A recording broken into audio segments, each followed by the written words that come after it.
Claro, porque muchos se preguntan, a partir del disparador que fue el caso de Lara San Juan, ¿dónde están paradas las Fuerzas Armadas? Y en todo caso, ¿cuál es el futuro de las Fuerzas Armadas en Argentina si es que se tienen que adaptar a los nuevos tiempos? Y otros, incluso yendo un poco más lejos, dicen, ¿pero se tienen que adaptar a estos tiempos o ya están adaptadas? Y ahí tenemos los dos extremos, aquellos que dicen, desde un punto de vista, no tenemos que tener Fuerzas Armadas, no tiene sentido, a los que creen que en realidad hay que fortalecerlas. Hoy reciben el 1% del PBI del presupuesto, cuando otros países de la región les dan el 1,5%, 2%. Para darnos algunas respuestas hemos invitado a Julio Burtman, que es politólogo.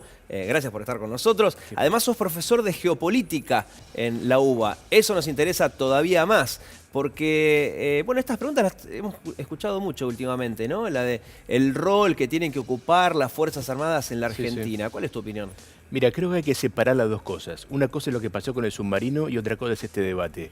Porque de hecho juntar las dos cosas puede ser un poco confuso para la opinión pública, ¿no? Pretender que esto se repararía con más presupuesto, esto no tiene nada que ver, probablemente no sabemos qué fue lo que pasó con el submarino. Bien. Ahora, el otro debate es un debate complejo, porque se quiere dar en un momento en el cual el gobierno nacional está planteando justamente un recorte de gastos en el Estado, un ajuste de los ministerios, de las partidas presupuestarias para las provincias, un pacto fiscal con los gobernadores para gastar menos.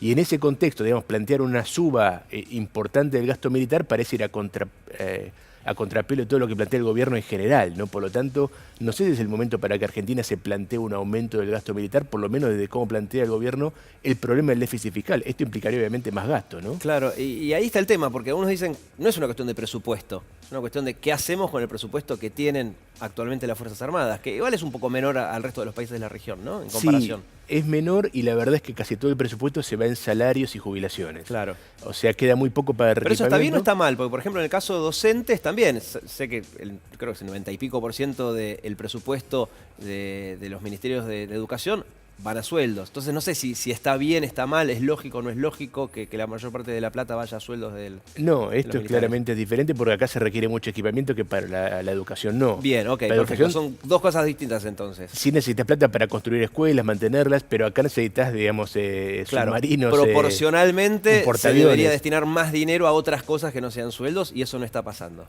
entiendo. Claramente. Y lo que estuvo pasando también es que en la Argentina, dado que el gasto militar fue bajo durante muchas décadas, parte del equipamiento no se ha ido renovando, somos un país que, como bien decís, está menos equipado que otros países de la región como Brasil, Chile o Colombia. Ahora, ¿eso es bueno o malo? Es una pregunta para responder políticamente, porque por un lado la Argentina tiene muy separadas sus áreas de seguridad y de defensa, es el país más estricto en la separación, y por lo tanto, muchos de estos países que tienen más gasto militar las tienen un poquito más unidas. De hecho, Colombia, por ejemplo, tiene casi unificada la seguridad y la defensa, cosa que para nosotros es un tabú. Y en Brasil está la policía militar, que la vemos patrullar las calles, que acá eso no sería inaudito. No, se parece en todo caso a nuestra gendarmería o prefectura, que son las fuerzas de seguridad militarizadas. Ahora, la cuestión es que Argentina, ¿para qué necesitaría reequiparse militarmente? Hay un tema que es concreto y tiene que ver con el Atlántico Sur, el mar argentino. Ahí nuestras capacidades son históricamente muy inferiores a lo que se requiere.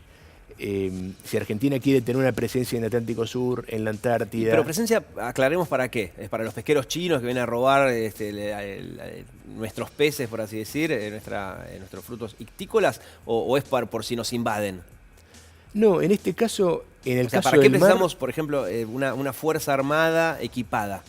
En el caso del mar concretamente es para supervisar el territorio marítimo. Bien, en el caso para que no nos roben la riqueza marítima. Claro, digamos, para cualquier cosa vinculada a lo comercial, a la exploración, a todo lo que tiene que ver con la actividad del mar, necesitas equipamiento mínimo. Claro. De hecho, lo que estamos viendo ahora con esta cooperación internacional que vienen a nuestro rescate, países que tienen más recursos tecnológicos, un poco está poniendo en evidencia esto. Ahora, eso no significa que tengamos que aumentar el presupuesto para todas las áreas vinculadas a la defensa, ¿no? Porque salvo que tengamos una necesidad muy concreta de defendernos de algo, no necesariamente estamos necesitando en todo. El caso del mar creo que tiene una especificidad histórica, ¿no? Bien.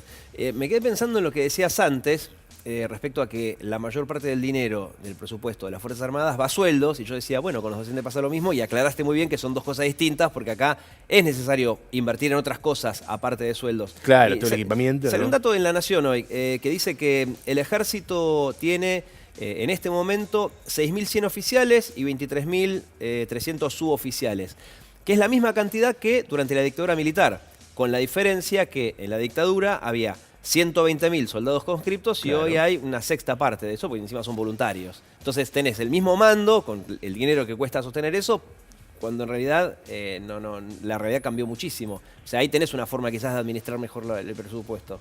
En todo este proceso de desmilitarización, la eliminación de la conscripción fue fundamental, porque claramente toda esa base de soldados conscriptos y todo lo que eso implicaba para la vida de las Fuerzas Armadas desapareció. Ahora recordemos, esto fue una decisión tomada en conjunto por toda la política y con un gran aval de la sociedad. Y todo este proceso también de desmilitarización que comenzó en el 83, pero se hizo particularmente fuerte en el gobierno de Menem, que eliminación de la conscripción, bajó el presupuesto militar, desmontó algunos proyectos que teníamos por pedido de Estados Unidos, como el misil Cóndor II, etcétera, etcétera. Todo eso también tuvo mucho consenso político. Por lo tanto, no hay que olvidar que llegamos a este punto porque fue una decisión colectiva de la sociedad argentina por razones que estuvieron muy fundadas en su momento, ¿no? ¿Y el equilibrio cuál sería entonces? Porque pasamos de tener una estructura gigante, que bueno, es lógico también un gobierno militar, lógico que dedica mucho presupuesto, tengo entendido, es más, era no sé si el 2% del PBI, el doble de lo que tenemos hoy, dedicado a las fuerzas militares. Insisto, era lógico para un gobierno militar.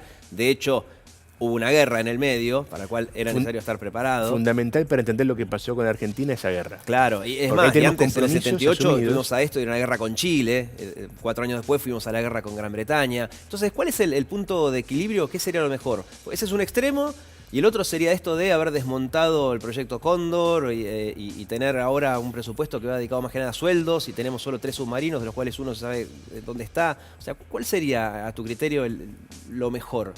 Mira, dado que todo esto que pasó es una política de Estado de la Argentina que tuvo el consenso político de todos los gobiernos y el apoyo de la sociedad, no sé si estamos tan lejos del equilibrio. Yo creo que lo que tenemos es un consenso acerca de que somos un país no militarizado, y eso no sé si deberíamos revisarlo porque por algo llegamos hasta aquí.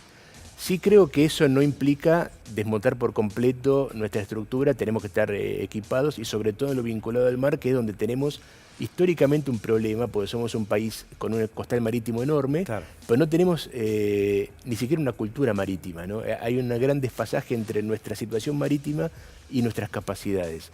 Ahí creo que tenemos una cuestión estratégica, sobre todo si tenemos pretensiones de ser un país antártico y de algún día recuperar las Islas Malvinas. Digamos, no podemos no tener un control del Atlántico Sur. Ahora, eso no creo que implique que estemos a los bandazos en la política de defensa. Me parece que buena parte de lo que hemos hecho en estos 35 años posteriores a la dictadura militar y a la derrota de Malvinas, que bien mencionabas, tiene mucho que ver con todo esto. Por alguna razón hemos llegado hasta aquí, ¿no? Quiero destacar que esto fue una decisión colectiva de la sociedad argentina, Sí. digamos, ¿no? Sí, No sí, somos no un fue país un que gobierno. está en guerra. Muchos de los países que tienen alto presupuesto militar están en situaciones de guerra. Claro. No es el caso de Argentina, ¿no? Gracias, Julio, por estas explicaciones.